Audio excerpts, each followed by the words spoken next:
Unlike the crimes of the nations detailed in this section, which are wrongs against other nations, those of Judah and Israel named here are violations of the Almighty God's demands. The lies, false gods worshipped by the Judahites, Israel's Amos audience would applaud his condemnation of foreign kingdoms in the foregoing 7 oracles, especially of Judah. But now he adds an 8th unexpected oracle against Israel itself. This is the real punchline of this whole section, to which the preceding oracle served mainly as introduction. Son and father sleep with the same girl. The crime condemned here may be the misuse of power by which rich who take their unfair advantage of young women from the ranks of the poor and force themselves on them, thus adding oppression to the sin of impurity.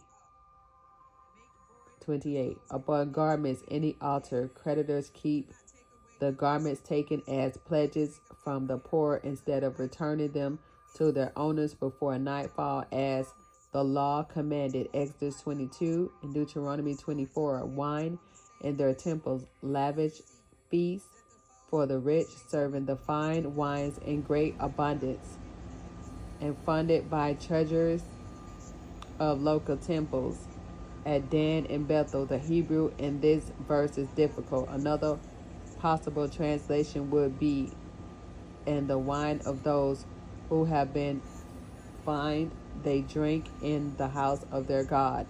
Nazarites. Number 6, oracle of the Almighty God, a phrase used extensively in prophetic books to indicate divine speech. You alone I have known, precisely because Israel enjoyed a special status among the nations of the world in the eyes of the Almighty God.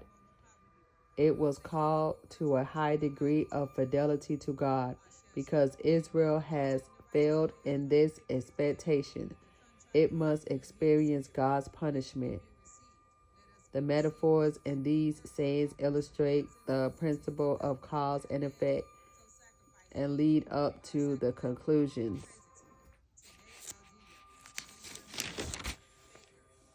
In Asadia, following the Greek version of Hebrew text, has Ashdod. It is supposed that this was a copyist error. Asadia seems intended in order to parallel Egypt in the next line. With a keen sense of irony, Amos invites the most powerful oppressors in Israel's memory, past and present, Egypt and Assyria, to see and marvel at the great oppression and injustice being wrought within Samaria by the people of Israel. The escape is clearly a disaster, not a deliverance. On Bethel, see,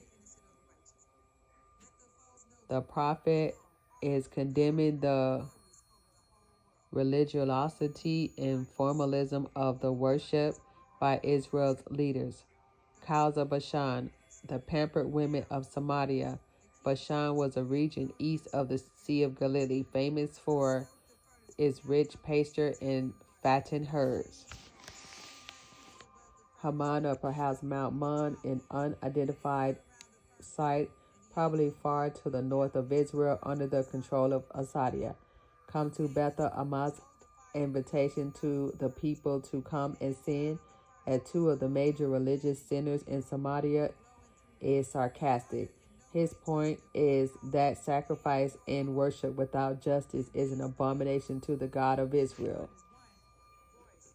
Therefore, thus I will do to you. This climax of announcing the sentence of the Almighty God's intent to pass on Israel is open-ended. The verse form a